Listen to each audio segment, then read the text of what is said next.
آپ کی باتیں 100% درست ہیں، اس چیز سے مجھے کوئی انکار نہیں، بٹ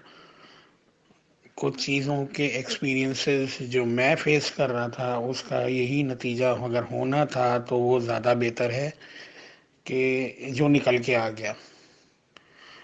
اگر میرے ضبط کا امتحان تھا تو اس کے ضبط کا بھی امتحان تھا کہ وہ کیا کرنے جا رہی ہے اور وہ کیا کہنے جا رہی ہے۔ اس چیز کا مجھے اندازہ ہو گیا، اور آج میرا دل جتنا مطمئن ہے وہ شاید کل نہیں تھا، یہ بھی میں آپ کو بتا دوں، کیونکہ آج مجھے اس کے منہ سے جو بات پتہ چلی ہے، جو مجھے فیڈ بیک ملا ہے، نہ کانٹیکٹ کرنے کے باوجود کہ اس نے مجھ سے کانٹیکٹ کرنا چھوڑ دیا تھا، وہ مجھ سے اب کوئی رابطے میں نہیں تھی، تو اب میں آپ کو وہی والی بات ہے کہ میرے شب جو ہیں وہ میرا ساتھ نہیں دے رہے ہیں، اور آپ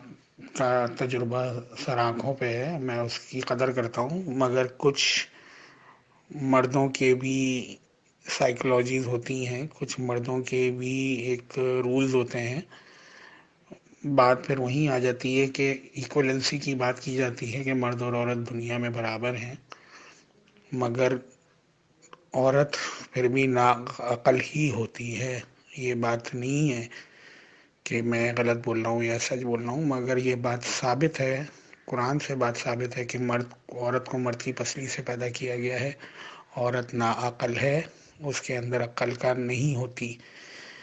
جو چیزیں آپ نے مجھے سمجھائیں اس میں ٹھیک ہے میرے اندر لیک تھا، مگر اس کا مطلب یہ نہیں ہے کہ میرے 100% لیک تھا میرے اندر۔ مرد 80%، 90% مرد جو ہوتے ہیں وہ اسی طرح کے ہوتے ہیں کہ جو لاؤبالی سمجھ لیں۔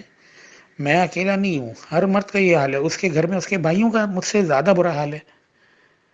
بات ساری ہے، اب میں آپ کو کیا کیا ایکسپلین کروں؟ اب وہی ہے کہ ان 2-3 منٹ کی جو ٹاکس ہوتی ہیں، جو وائس نوٹس ہوتے ہیں، اس میں میری بہت ساری باتیں رہ جاتی ہیں جو میں آپ کو ایکسپلین نہیں کر سکتا، مگر اب that is over from my and, کہ مجھے آج پتہ لگ گیا کہ اس کی کیا اوقات تھی اور وہ کیا کر رہی ہے۔ وہ یہ نہیں دیکھتی کہ میرا بھی 12 سال میں 11 سال میں میرا بھی کنٹریبیوشن تھا، ایسی بات نہیں ہے کہ میرا کنٹریبیوشن نہیں تھا۔ شاید اس طرح کے شبد میں پہلے نہیں بول رہا تھا، مگر اب میں بول رہا ہوں، اب میں آپ کو یہ بات بتا رہا ہوں۔